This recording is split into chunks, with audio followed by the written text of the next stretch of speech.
Hello, hello. Awesome. So my name is Cameron Dennis, as I mentioned, and the Blockchain Acceleration Foundation is a 501c3 nonprofit that accelerates blockchain education, research, and adoption around the world, but we specifically focus on universities by getting accredited classes started, getting people jobs in the blockchain space, and opportunities spanning upon research to internships and a bunch of other things, working on projects as well. So I'm going to pass it off to Ruth Ann to take over this talk. Have a good one. Hi everyone, my name is Ruth Ann Armstrong. I'm the co-president of BYTES along with Jasmine. BYTES is an org basically help support Black students at Stanford involved in projects. I'm happy that y'all could make it out today. Hey, Brian, would you like to introduce yourself? I'd be happy to.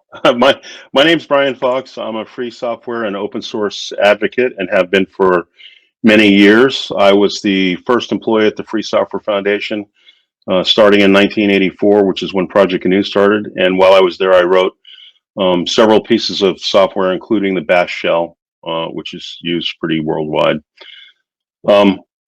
It's exciting to be here and to see the initiative that's happening with Black students in education and especially in computer science. And I'm pretty excited about it. Fantastic. Mimi, or if you can turn your mic and camera on, that'd be wonderful to get a quick introduction on your end. Hi everyone, I'm super excited to be here. Mildred Idada, everyone calls me Mimi, so please feel free to do so. I'm the head of the Open Web Collective, a blockchain accelerator, and I also work at NEAR, a part of our business development team. So super excited to dive into some Web3 use cases, what we're seeing in the space right now, and what you guys should all get excited about. Amazing. So, Brian, I believe that you have a short, I guess, little presentation prepared. The structure of this talk will be Brian will be giving a short explanation of a little bit about what a blockchain is, and then talking about the importance of permissionless technology and open source, and then Mimi will take it over and talk about very specific blockchain use cases and why this technology is important for the greater society. So, Brian, thanks for joining, and you can take it away. Yeah, and next time I'll prepare something. So I don't know how familiar everybody is with blockchain. It's simply a technology like all other pieces of things that you're used to. The internet is a technology, computer science and so forth, computers and so forth. Blockchain is a specific tool that can then be used to create different types of applications. It's just useful technology for doing things.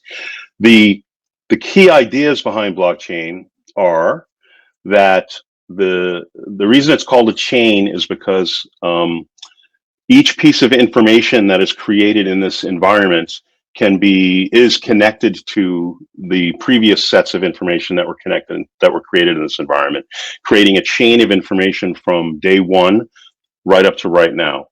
If somebody wanted to look at for example, Bitcoin, which is a well-known example of a blockchain, you could look at the very first event that took place on the chain, and then all other events would be part of that chain all the way up till today. That's a very large number of events, any transaction and so forth. All these transactions and events that take place on this chain, also thought of sometimes as a ledger, are visible to anybody else who's involved in a technology. So that generates a situation where privacy and anonymity are not easily come by. Let me tell you a little bit more about blockchain. The goal here is to solve puzzles and use those puzzles to encrypt information.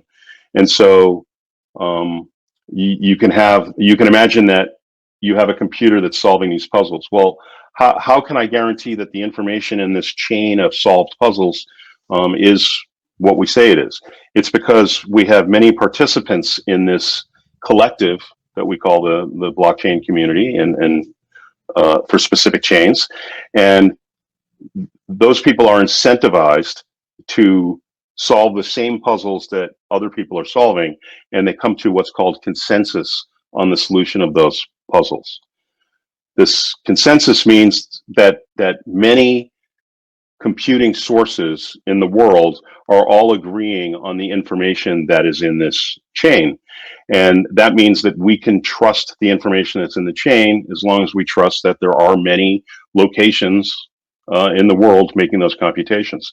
It would be obvious that if there were 3 people involved in the chain and 2 of them were evil and agreeing to be evil, that the chain would fail. And that is what they call a 51% attack, in which some group greater than 50% take over the computations that take place in a blockchain. Fortunately, we have enough incentives and enough people using the chains that we don't have to run into that for all the major chains that we use. I think that covers kind of the fundamental idea of what a blockchain is, and then on top of that fundamental thing, other things can be built. Ethereum, for example, is well known for its ability to have what we call smart contracts. Smart contracts are simply programs that are also executed in many different places, and those smart contracts can do smart things. They can look at transactions that took place on the chain. They can wait for a specific event to happen and then generate a brand new transaction. And so that's one of the big advantages of Ethereum, is that it was a more easily programmable chain. But there are many different chains out there. Each blockchain is what we call layer 1 protocol. It just means it's the blockchain itself and not an application that is built on top of that blockchain. So that's kind of what blockchain, in my view, what blockchain is. Some people say it's a distributed ledger. Some people say it's a distributed compute platform, but I've described it. In 2017, I had an idea and collected some other people with me to build what we thought might be the next internet that's out there. We have an issue right now with privacy in the internet, where my cable provider knows my name, my address, my credit card number, and every single website that I visit. That's a lot of information for them to know. And even if I feel like they're trusted with that information, that they're only doing honorable things with that information, I can't trust that their security over their database is that great. There's been breaches in every credit card company and probably in every major company that has millions of subscribers. And those breaches, I don't know what the people who get that data will do with it. Maybe they'll be selling my social security number associated with my credit card. Maybe they'll be, just doing straight up identity theft, or maybe they'll be selling me and marketing to me based upon the websites that I visited. So I think privacy is very important. And in 2017, we talked about building an overlay network that would sit on top of the physical infrastructure that's been created for us by these larger ISPs.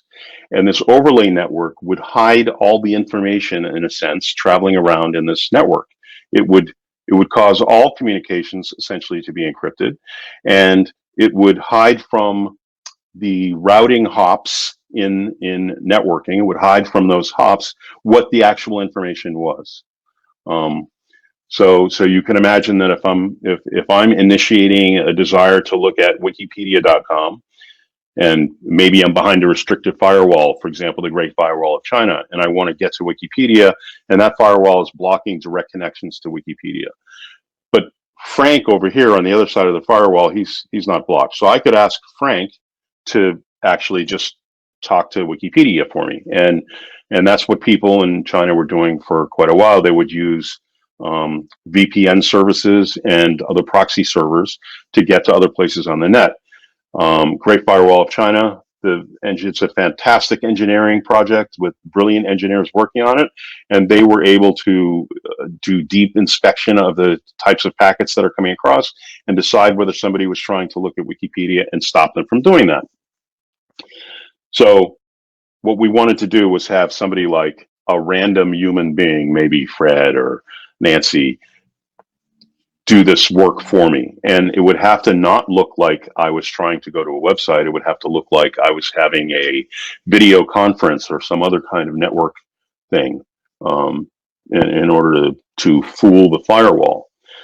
But I don't know that if I have all these anonymous people that I'm trying to use to make my connection, so good. I'm not exposing myself to an ISP, but I am exposing all my information to this third party. And what if that third party is evil? I don't know. I have no trust with them whatsoever. So we need to make the information be encrypted in such a way that the person I'm talking to can't see it. And the only person who would be able to see it maybe would be the actual destination website, wikipedia.com, would be able to see that I'm talking to them. So that's the core idea behind what the Orchid network is. This company is called Orchid. It's the core idea behind what the Orchid network is. It's people are incentivized. The person who wants to get information from somewhere pays using OXT, our token, and the people who provide the hops to get there receive the OXT. And I think that also kind of sums up my relationship to the specific aspects of privacy on blockchain. I care a lot about open source. As I said, I was the first employee at the Free Software Foundation. And I care about it because I care about the dissemination of ideas and technology. For me, open source is the equivalent of a mathematical formula. Somebody shouldn't own that formula. It's simply a tool for building applications that would use that formula. E equals MC squared is not something that should be kept secret. It should be used in the entire world to kind of raise the level of technology and understanding that people have. And I feel that way about the ideas that are expressed in software. Software is just a set of symbols, and we assign meaning to that. We humans assign meaning to that in a semantic way. That's fantastic. When I tell you I put the number 65 in a memory location in a computer, that doesn't mean that the number 65 is there. It could mean that the letter A is there, or it could mean that it's 6/5 of something, or it could mean anything we want it to mean. It could be somebody's birthday, and so it's totally the semantic meaning that we apply to these things. Open source is a great way to describe semantically a set of ideas that have to do with data modeling, with process, with execution, the kinds of things that we use computers for. So for me, that's a very important aspect of open source. And open source sounds like it's a new thing. I mean, relatively, maybe not for everybody I'm speaking to, but open source is a relatively new thing, but it's actually a very old thing. This is the way engineering people used to communicate all the time back in the 70s, for example. And then when some commercial companies came along and started making software be proprietary and secret, Bell Labs is a great example of that, as is Microsoft and others. When they did that, they shut down the ability for the general knowledge of computer programming to go up. They made it more difficult for people to find bugs and thus fix them. As a result, they made computer software itself less secure. So open source and free software are very important ideas and ideals in our society. I think that's kind of like the ground level, and I'm happy to talk about any of the other things that I'm involved in or have been involved in, and how they relate to open source, and especially how they relate to security. For example, I'm involved in open source election systems, and I have been since 2007. And because I think your vote should be counted as cast. And I don't think that people have the faith today that their votes are being counted as cast. And I would like to make sure that that is true, and that people actually get a chance to know that their votes are counted as cast. So a completely transparent election system would be one way to do that, as an example. Cameron? Thank you so much for that presentation, Brian. I actually had one question just about what you've spoken about. So, first election system, I know that for me, as someone from a developing country, like there's sometimes corruption issues and stuff. Do you difficulties that might come about kind of adopting that kind of system, like countrywide? I'm sorry, I missed the type of system you were talking about. Sorry about that. Just open source election systems or Oh, do I see any problems with open source election systems? No, Yeah. I see a huge problem with proprietary election systems like we have now. So today here in California, I fill out my ballot and then I walk over to literally a black box and put my ballot in that black box. And then that black box supposedly does some stuff with my ballot and counts it up. The only way I can validate that is to maybe audit and recount my ballot by hand and look at it. That seems reasonable and possible, but if you take a look at what happened in Detroit in 2016 and in 2018, you'll see that ballots are discarded, lost, burnt, thrown away. The biggest issues with non-transparent voting systems, election systems, are as follows. A proprietary guy's got 50 programmers working on his system. The security they put in place to protect the information that those people are working on is not necessarily as good as the security would like. So that means that a bad influence could hack into the vendor's database and affect the code that's in there.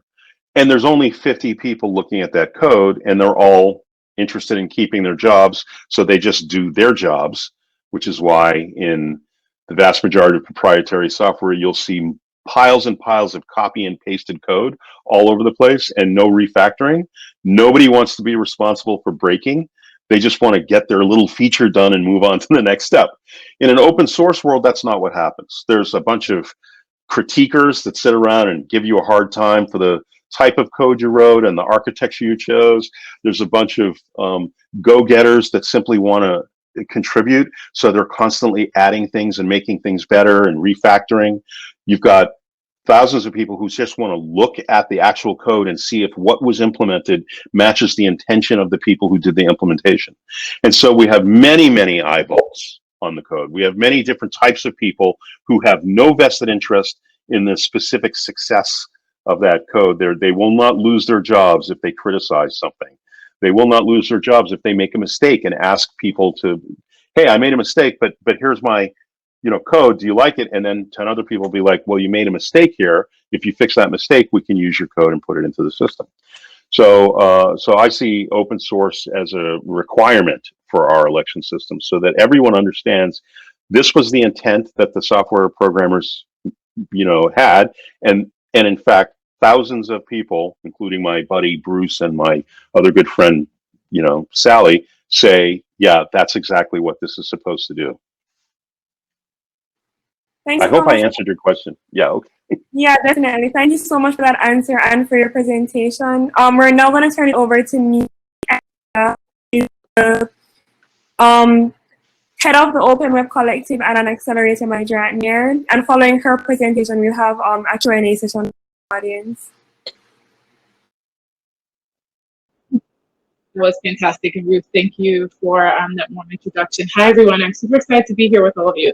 I think we have 4 people that are outside of our actual hosts. It would be great if you guys could come up here and let me just kind of get to know you a little bit. What year are you in? What are you studying? What are you interested in? And then maybe I'll dive in deeper and talk a little bit about why you should be excited about blockchain and why you should be thinking about this as a career. Hey. Hello? Thanks for sharing your screen. Yeah, no worries.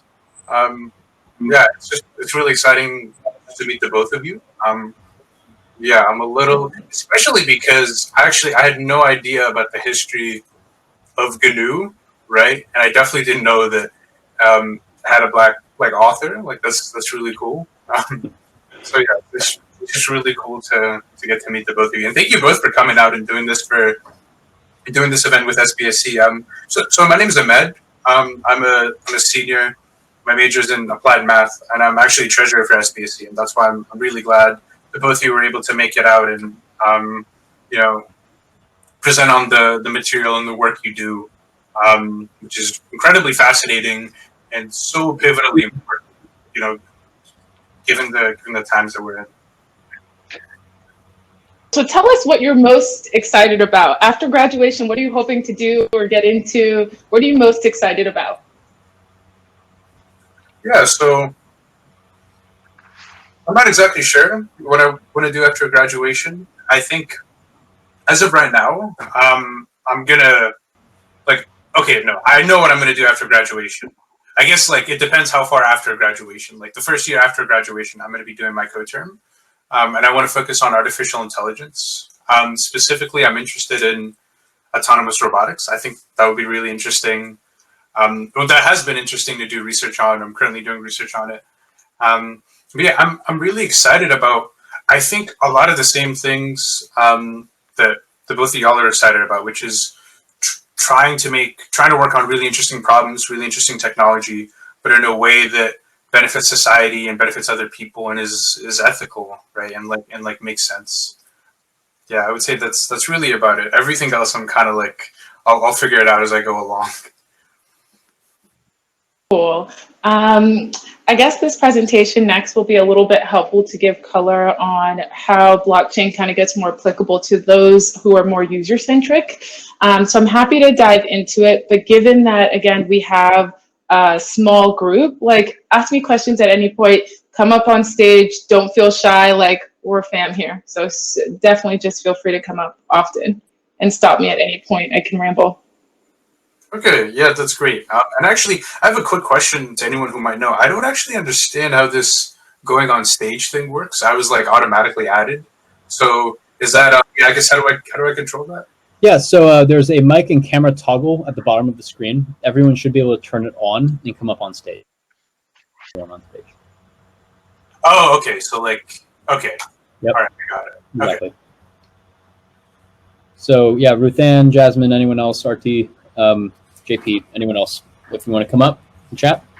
But yeah, that's how that works.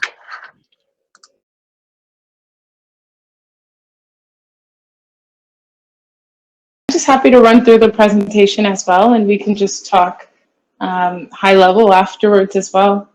I'm going to just dive right into it. So like I said before, my presentation is really about the Web3 revolution and what that will look like for all of us here, right? What that will look like from an application perspective. So the layer that you actually might see on a day-to-day that we're thinking of is like the adoption that might come from more wider audiences who aren't like crypto anarchists or the crypto builders or those who are playing in the back end and devs. So quick background on myself. I'm a Husky alumni, graduated with a finance and political science degree. Prior to joining the crypto space, I worked in private equity and fundraising and fintech technology.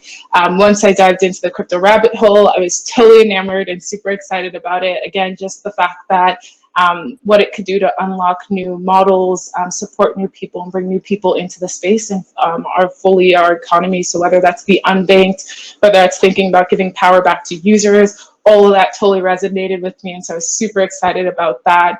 If you would have asked me probably in college what I would be doing, it would have either been like working at the UN or working as a management consultant, which were all tracks that I was pursuing and doing. And I think like all of those core components of what I was excited about there is actually embedded in the work I do with OWC and the NEAR team. You know, we're changing the way the world looks at the web and who gets power and who gets to operate within it, right? And that's something pretty core to my values of making sure there's a lasting impact. Management consultant, I was always excited at looking at multiple use cases. I do that every day with our founders, whether it's thinking about new business models or new ways to just innovate in the space from what's traditional. So super excited that I get the opportunity to continue to work with all of you who are curious, all of you who are building, and that always inspires me. And so, yep, like I said, NEAR, we're a layer one solution. Brian kind of touched on the high levels of blockchains, and so we're building our own. Sharding as our key focus. Our team is 60 people decentralized, I think across probably like 15 different countries. It's super cool, I think, at the space that we are right now, where remote work is, you know, a key focus.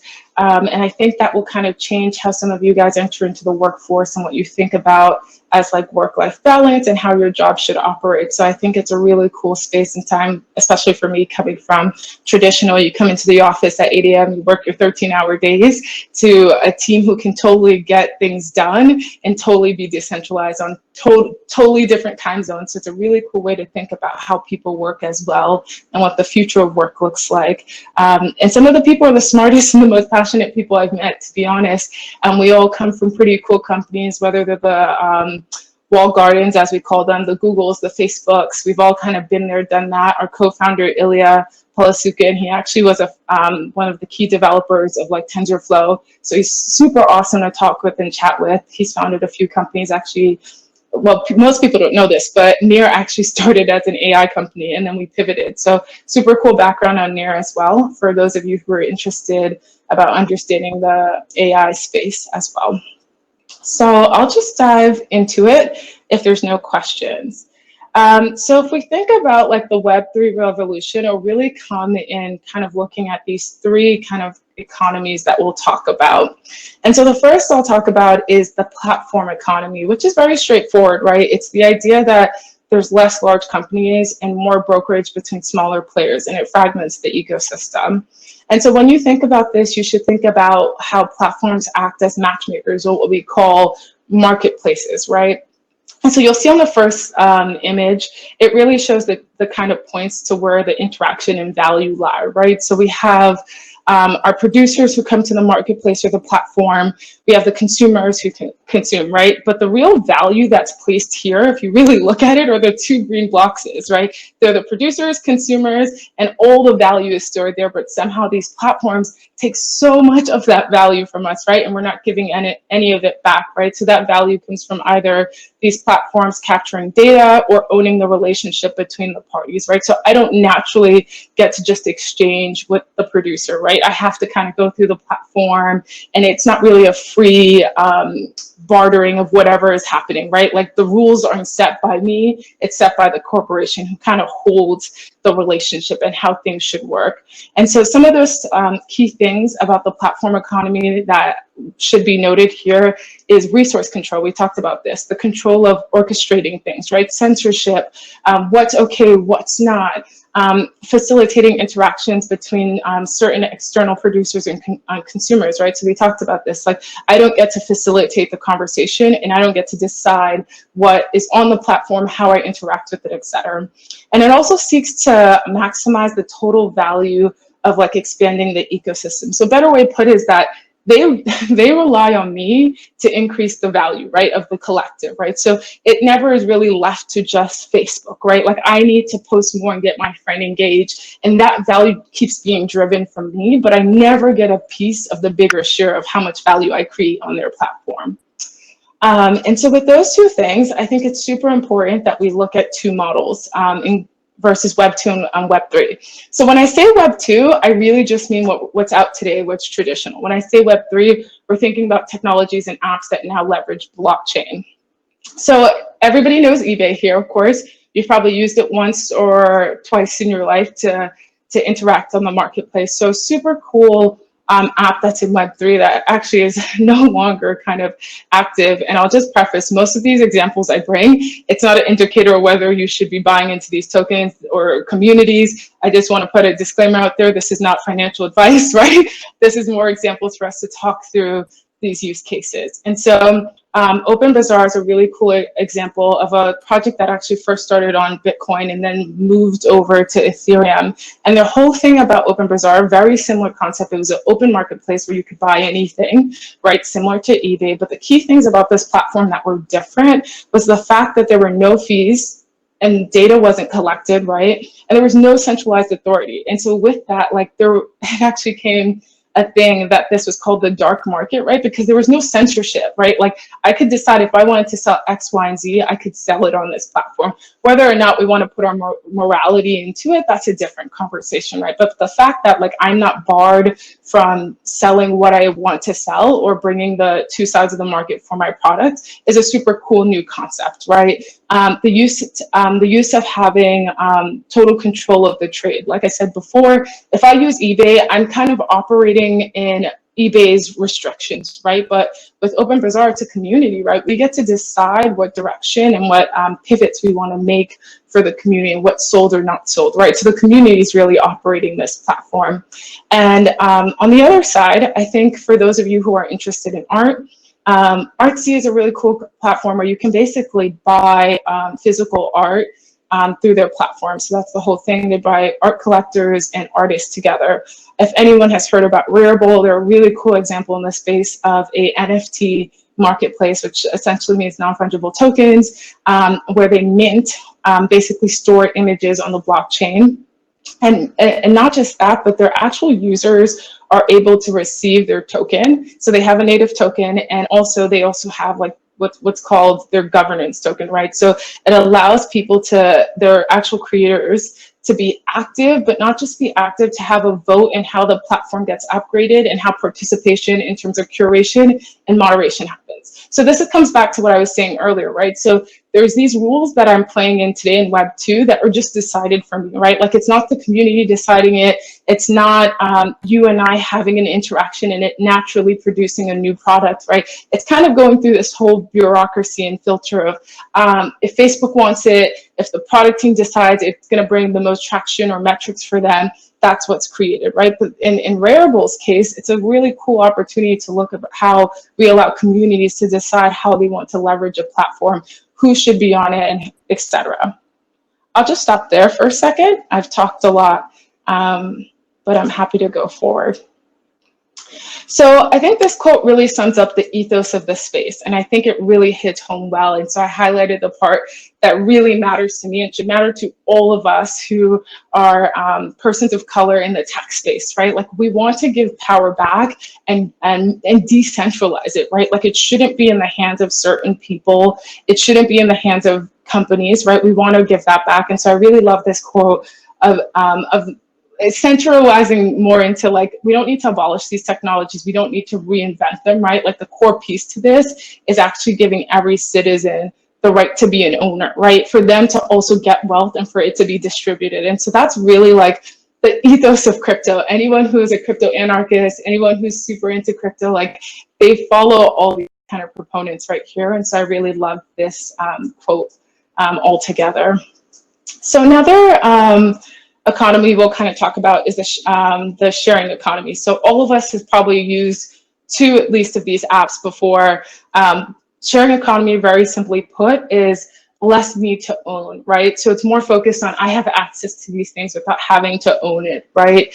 So the first app you see is Nextdoor. Essentially this app, probably you all have heard about it. Neighbors come together to share feedback and alerts about their community. Uber, we've all used it, no explanation there. Airbnb, we've all used it too. The last one there is Rent the Runway, one of my favorites, right? And their whole thing is that you can actually share closets or clothes with people, right? So like if you're very into the latest fall fashion or designer, you can actually, you now no longer need to buy it. You can share it with a ton of other people across the world and the country on wearing this one piece for the fall season, right? And that's a really cool concept, which I think if we think back to, or when I talk to my parents, like in their generation, the concept of like sharing clothes in a home with someone sounds absolutely ridiculous. Like literally, it doesn't seem, it would have been a taboo, but the fact that we're doing these today and these are the models that are out are a super cool thing to think about. So I don't want to make it sound like this model isn't a good model. It's definitely done a lot to push things forward. I want to challenge us to think about new ways to continue to make sure there's fair distribution on value and recapturing wealth. And so a really good way to think about this is a few use cases of what people are doing in the blockchain space today, whether it's like the Airbnb app or Next or Uber. So quick things is, so Airbnb, if you guys have ever like kind of dived deeper into it, there's a whole thing that a ton of like real estate investors will come and buy property in certain neighborhoods, creating gentrification and having rents skyrocket, right? What if there was let's take a Web3 use case. What if there was a community platform that was owned that had governance token and people could decide whether they wanted to support like local residents? So let's say they could put some sort of specification saying like, this individual has to live in this place X amount of times a year for them to be considered local residents who care and inhabited this space versus investors, right? Like that's the idea of like what blockchain can do, right? It can rally a group of people together for a common cause and align them on values, right? Another example with Nextdoor is today, all their participants, right, put in their feedback and tidbits, but all of those notes don't actually result in anything, right? So I give my feedback and I'm being a great citizen, which is great, right? And I should do things altruistically, everybody should. But I think what if there was an opportunity here to actually give people some sort of like tokens and incentivize and reward people to be a good citizen. And so what you'll see there is Open Leader Map. A founder in Dublin, Sean, is actually playing with the idea of how to use blockchain to convince people to pollute less and clean up their neighborhoods. So if you go to his website, it's really cool because it's based on like rewarding people on good behavior, being a citizen, right? And that's super cool concept idea that I think we should be playing around with, whether it's like planting more trees, helping an elderly, like there's so many ways where we can incentivize everyone to be good citizens and they also get financially rewarded for it, right? Another idea that we have out in the space is Eva, which is a really cool idea. Basically, it's ride sharing, but the whole thing here is that it's 85% of the transactions go to the drivers, and the rest is split between a cooperative, and they decide like where the money should be spent, right? Which is another cool concept that like today we all know the situations with Uber and Lyft, like, and what's been going on in California with their regulations. Like, if you think about the recent stuff that's been going on with Lyft, they originally were saying like, you know, like drivers shouldn't be called full employees because they're not a central part of our business, when all of us know that's not true, right? Like they're the backbone and they're where the value is created, right? And so these are all just ways to start thinking about giving power back to those who are actually creating value in tangible ways, right? And how to regain governing communities and thinking about how to align principles that matter to us as human beings, and to just realign on things that matter more than just capitalism, right? I will stop there for a second if there's any questions. Okay, cool. No questions. I think I'm doing a good job then, huh? I have one quick question. Yeah, go for it. Yeah, I was wondering, so as someone who's recently gotten into this space, I feel like I've mostly heard of use cases around finance. It's good to hear like non-finance use cases. I was just wondering, the people who are building these things, is it that these companies are tending to turn up in Silicon Valley, or are they like more global? Yeah, that's a great question. And I definitely, DeFi is great. So decentralized finance, open finance is great. And that's where you're going to see the most noise out of. But what is so exciting about the Open Web Collective and what we're doing is we're highlighting more and more of this kind of change, because I think this is where people are going to really start to see the power of what we're doing. Financial upside is always great, but I totally agree with you. So I actually live in spaces where it's gaming and blockchain, or, you know, another industry in blockchain, not just open finance and DeFi, which we sometimes just call like for the whales, which are like the big holders of coins and cryptocurrency. So to your question, I tend to find that founders are really decentralized. Like I said, Silicon Valley is a great hub for entrepreneur spirit, but today with the pandemic and with just how crypto is in general, there's talent everywhere, right? So I think there's some really great hubs. Switzerland is one, Berlin is one, Silicon Valley is definitely one. Argentina is a crypto hub. There's so many little pockets where people are really buzzing up and builders are meeting up and super excited about crypto. So I would say this is totally decentralized. Of course, there's pockets greater than others. But we're even seeing that in Nigeria, right? Or Ghana. Like there's people, actually one of our startups joining Back2 is actually focused in from that area, right? So I think we're seeing pockets where people are starting to gather to have these conversations. And hopefully we'll continue to decentralize it, right? Like it shouldn't just be that innovation happens only in Silicon Valley, right? Because what will that lead to? Only a Silicon Valley perspective and only a Silicon Valley persona of person, right? There's talent everywhere and we need to be spreading that. And so that's why it's super important that we educate people on blockchain, we tell them what's possible, we give them ideas, we let them ideate, we let them come to boot camps, accelerators, incubators, because we need to spread what's possible, right? This is a whole new ground floor to literally rethink economies, right? Like, think about if you're just someone who's super ambitious, how much money and opportunity is in that. And if we just leave it to Silicon Valley, if we just leave it to Eastern Europe, we're missing a whole pocket of people who could benefit from this too, right? Oh, I'll save my other question for when you're done. Sure. So, yeah. Totally. So I just wanted to bring up this example because I think this is a real cool example. Anyone who's in California or San Francisco specifically, you've probably seen a bird scooter somewhere. I absolutely love them.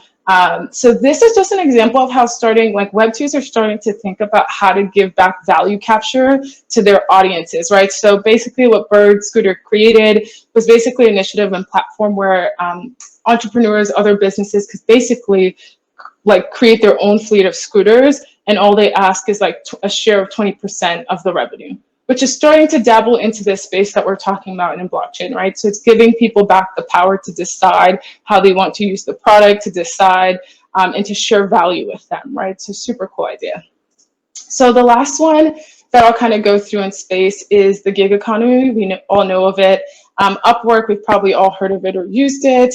Append, it's another really good one. So they focus on, actually, shout out to you AI and machine learning people. This might be one you want to zone in on. They basically focus on freelancing for the AI and machine learning space. And so both of these are great examples of, again, nothing wrong with the gig economy. Well, there is something wrong, but it's not to say that there isn't work to be done. But I think these are great examples of how we're, again, giving power back to people in terms of how they would like to work, right? Like, how would you like to structure your life? How would you like to decide your career, right? Like, some people really do enjoy this model of freelance work and not having a structured, this is the company I'm at for 5 years, right? And so not just with remote work, but there's new ways and models evolving about how people's careers and work will evolve, right? Like, maybe their idea in the future is everybody kind of has this kind of freelance contract. And so let me actually flip the stage. But brain trust is basically like that. So the idea is very much everyone is kind of employed by brain trust, but brain trust will actually bring other companies to you for contracts. But the cool thing about brain trust is that everyone gets a valued share in the platform. They get to decide what companies are on there. So that's mind-blowing for someone like me who, when I graduated college, I needed to know what job I had for the next 10 years, and I couldn't decide on one. Brain trust would have been amazing for me, right? Because I could have had the opportunity to get all the benefits I need, but still, kind of shop around, jump around, get the same experience, meaning I could be a financial analyst and do that for JP Morgan. I could do that for Near. I could do that for Gucci. I could do that for anyone, right? Like, my trade, my skill, my function can go anywhere, right? But I have the flexibility to decide, do I want to do that for 2 years? Do I want to do that for 3 years? And still being credible and still having someone to support me through that hoop, right? So super cool concept there.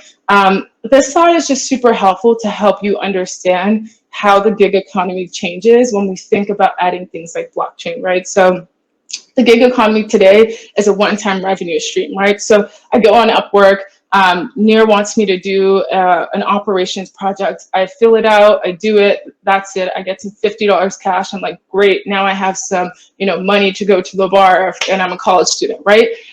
Or maybe to go get an ice cream, and then that's kind of it, right? But with this new passion economy, what it does is it allows for longer streams of revenue. So if any of you guys have heard of Gitcoin, really great open source platform that basically connects Web3 companies and devs together to kind of do what we call fill out bounties, right?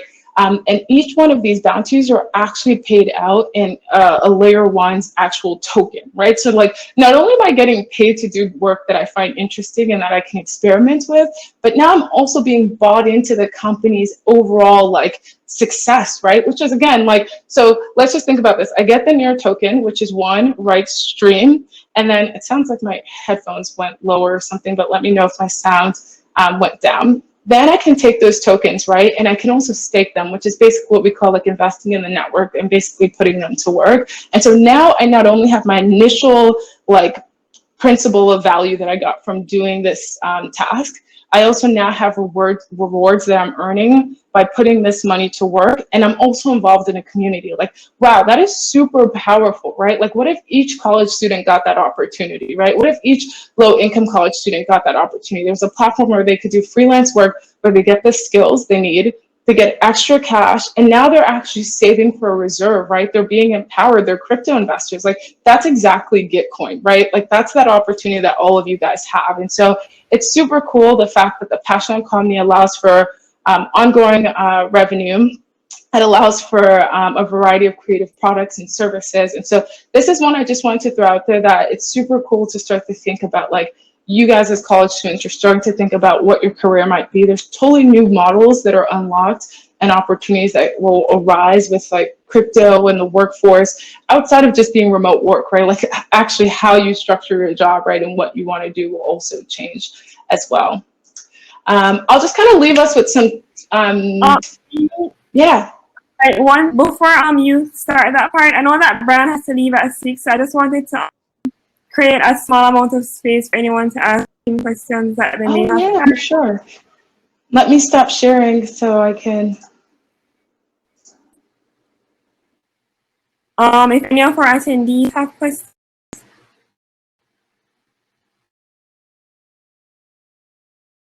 Sorry. Yeah, I was muted. Yeah, so I'm sorry I missed the first part of your presentation, Brian, but the biggest question I had was just in terms of going through like your computer science education, what was like a big moment? Maybe there wasn't a big moment, but if there was, like, what was the moment that you decided that you wanted to work on something sort of free that everyone could, see, work on? Because to me, that's a really exciting idea. That's a really liberating idea for all the reasons that, all the reasons that you mentioned and then some. So yeah, I guess I just wanted to hear that from you before you head out.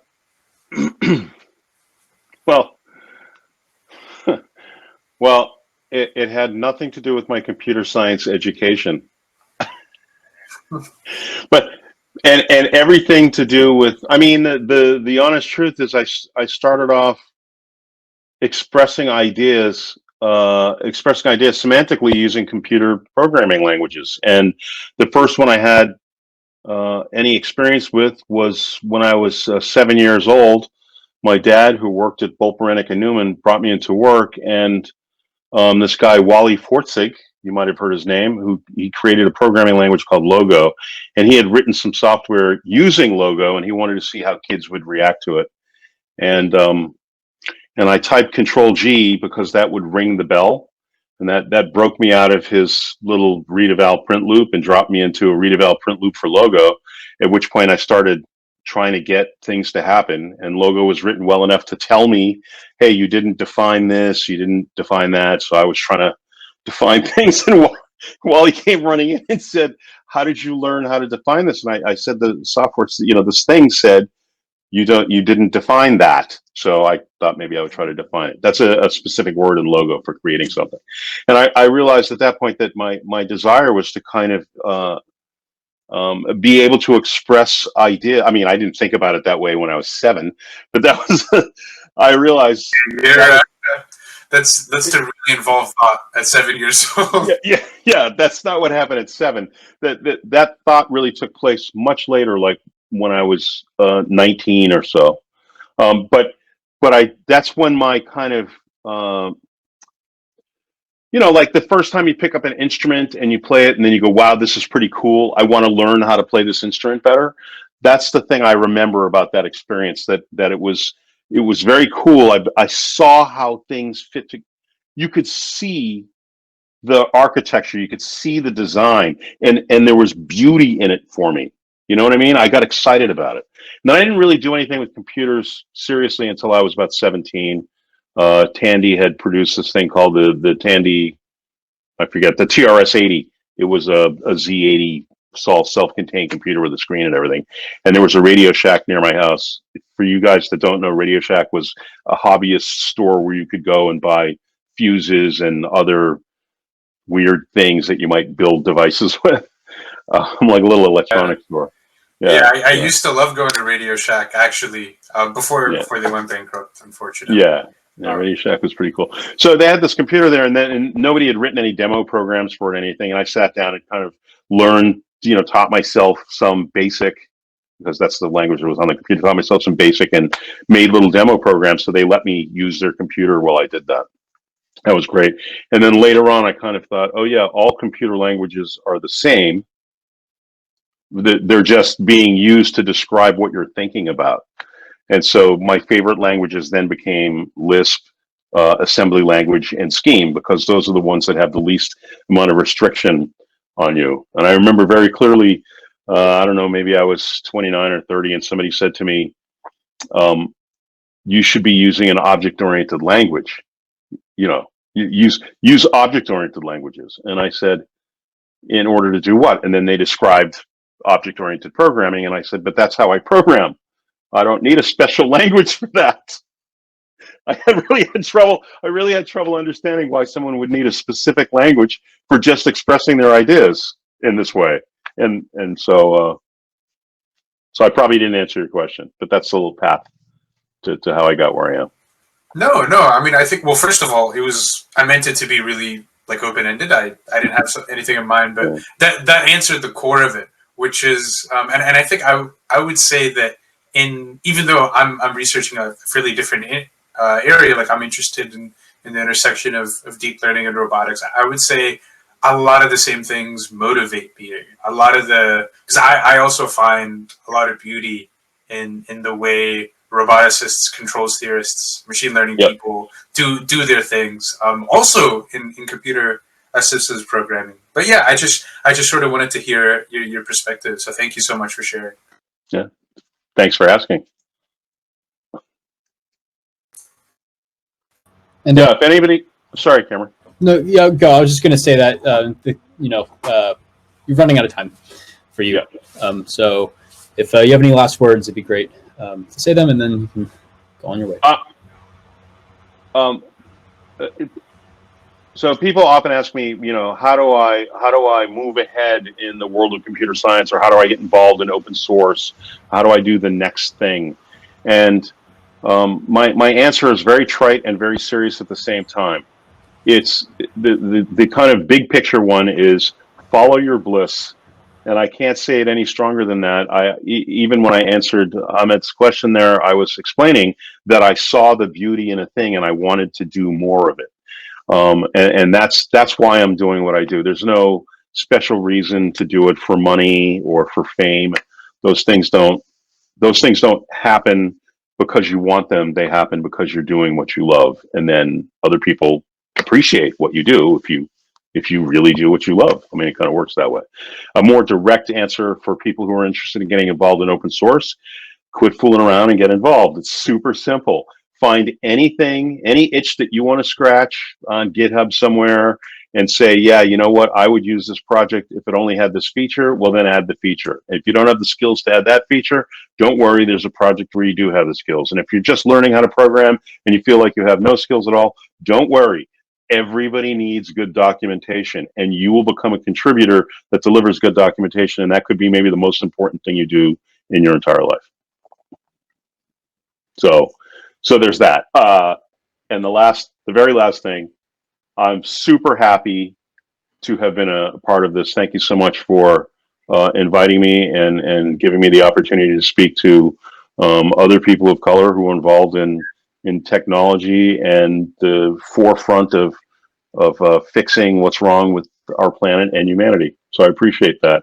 And I look forward to seeing all the fixes. Yeah, thank you so much for coming, Brian. And as a student, it's very, very great to me to see someone who's been in the industry and interested in who has had so much impact. So thank you again for coming. No, thank you very much.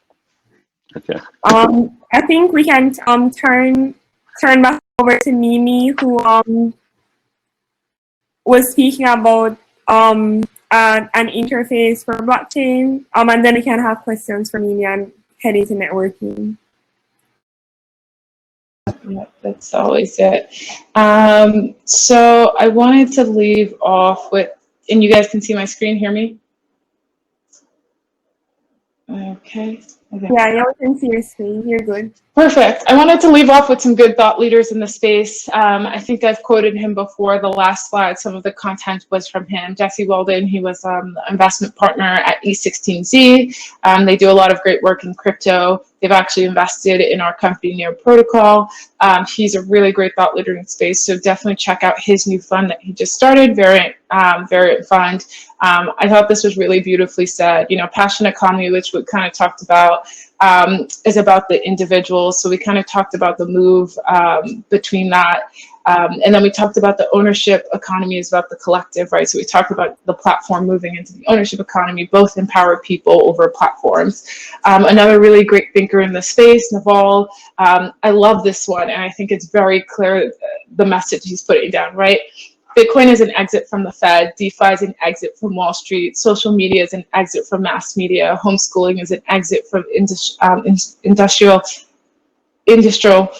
education, remote work is an exit from 9 to 5, creator economy is an exit from employment, individuals are leaving institutions, right? So I think that was super powerful. So now here's my call to action for all of you who are curious and still learning. First off, simply put, just stay curious and learn. Join a community to learn more and get involved. That could be an industry affinity or hobby specific group. I've put a few out here. So Flamingo is a DAO, basically a decentralized organization, and they invest in projects, up and coming projects in the space. It's all done through cryptocurrency, so you can get involved there. She256, I'm a part of it. I head up our mentorship.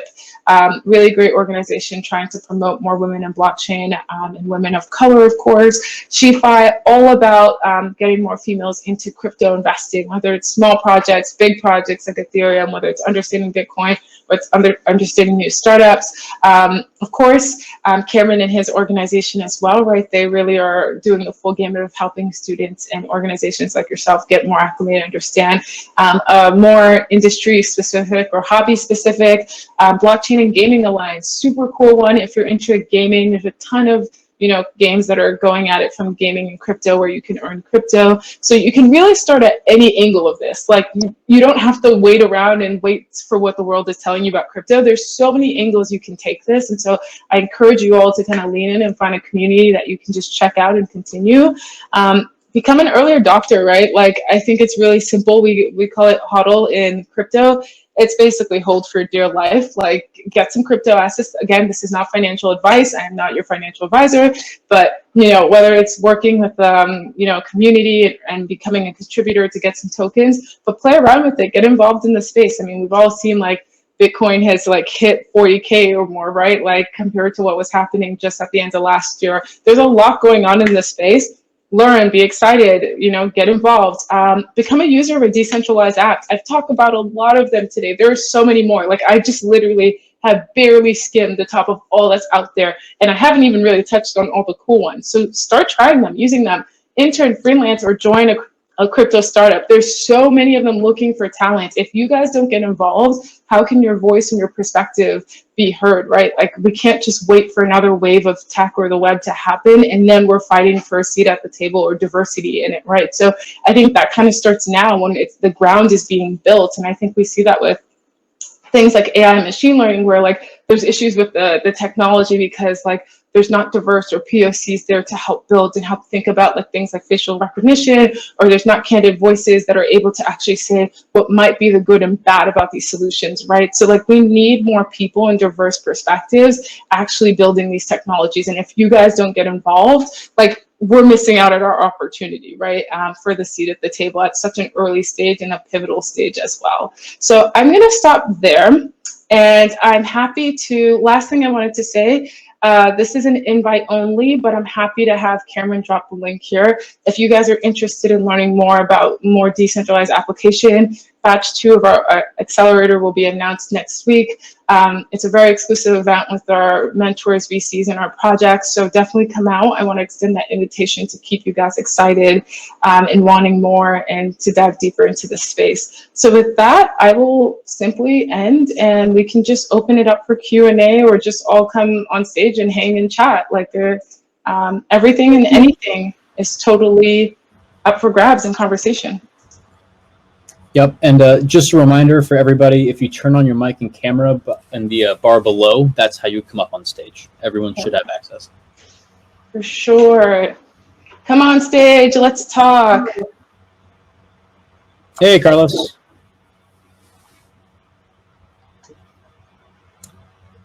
But yeah, that was a super awesome, talk, Mimi.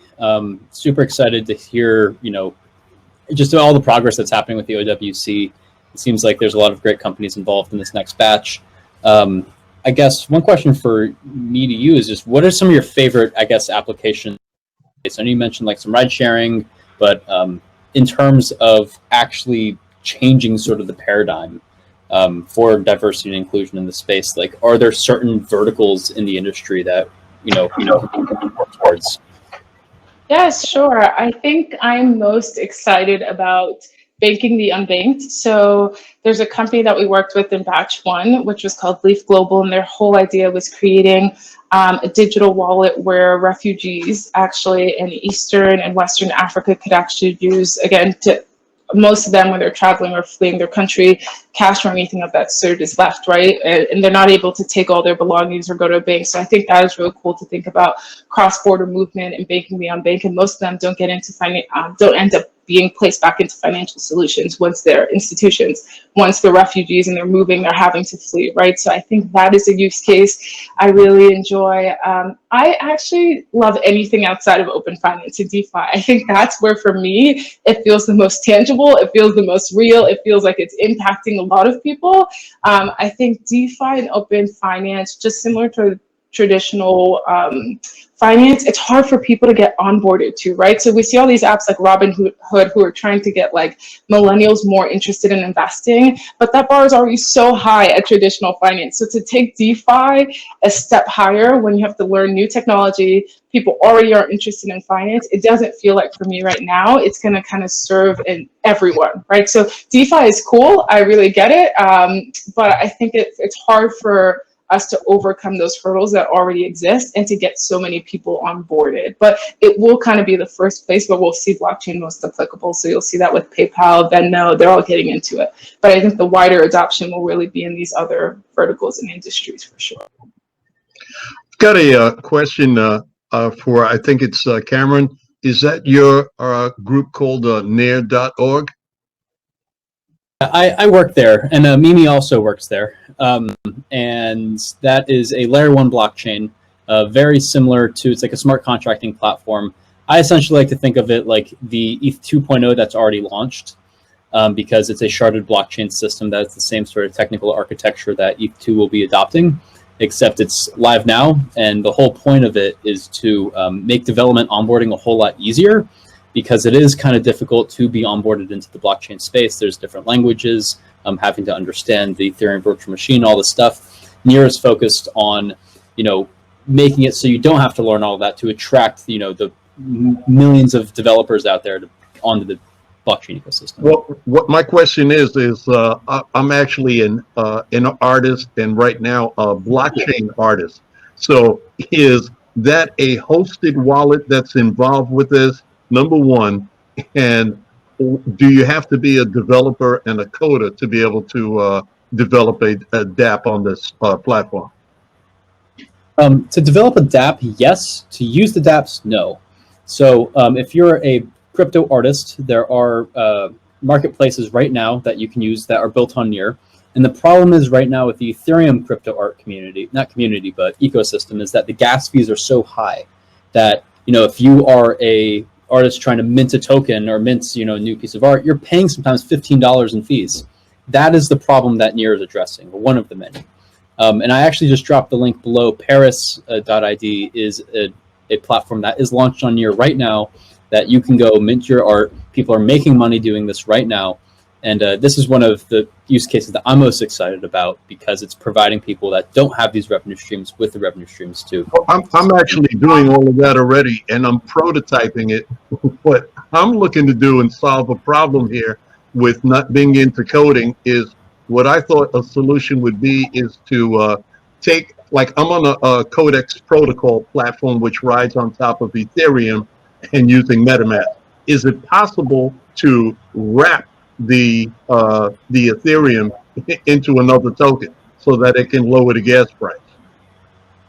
It's a really great question, and our team is building that out. It's a bridge between the Ethereum chain and the Near chain, and that is supposed to be. It's launched right now. It's not 100% optimized and ready for like public use. There is a beta program going on, but it will be more. It'll be fully public and easier to use in about a couple months or so.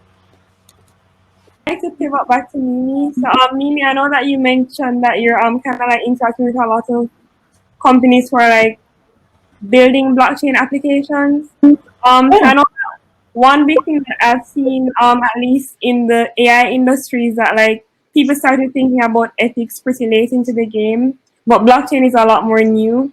Are you seeing these teams think more about ethics, and like, I guess, what's the composition of the people on the teams? Is it mostly just like people who are straight engineers, or are there also people thinking about like the social context in which these things are developed? Well, I guess it sounds like two questions. The first, it sounded like, are people thinking about ethics? I think everyone who is in crypto now and who has been early in crypto, the whole ethos and thought behind it is definitely about changing the space, changing how we think about hi, someone has just joined us. Thinking about the space and changing what's currently happening today, right? So I think that ethos lives within the original crypto individuals that have been in the space for a long time. I think those who are entering the space a little bit newer, we're starting to see new kind of functional error skills come to be. So let's say like those who are interested in design, those who are interested in marketing and community, like there's all these other aspects now that aren't just about like a dev being a part of the team, right? There's all these other aspects that in a traditional tech company, you're also hiring for and thinking about. And so design, UX and UI are super important now in blockchain, now that people are starting to think about user adoption, right? Like I said, designers are, community is super important. So a lot of people who have been managing communities before in the Web2 space are not coming into this space as well, because that's important for many of our applications. So it's exciting to see the old people still holding down the roots, and I think that's what attracts people, is to the original ethos of crypto. But the newer people you're also seeing are bringing a new wave of talent that are needed for this like next generation for blockchain to get further along.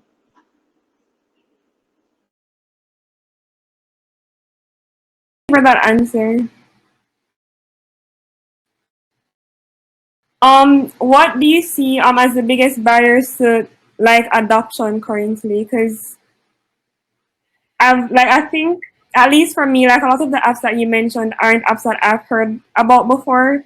Are there like any things that that you think are causing these apps to like not grow as quickly in terms of adoption compared to other apps?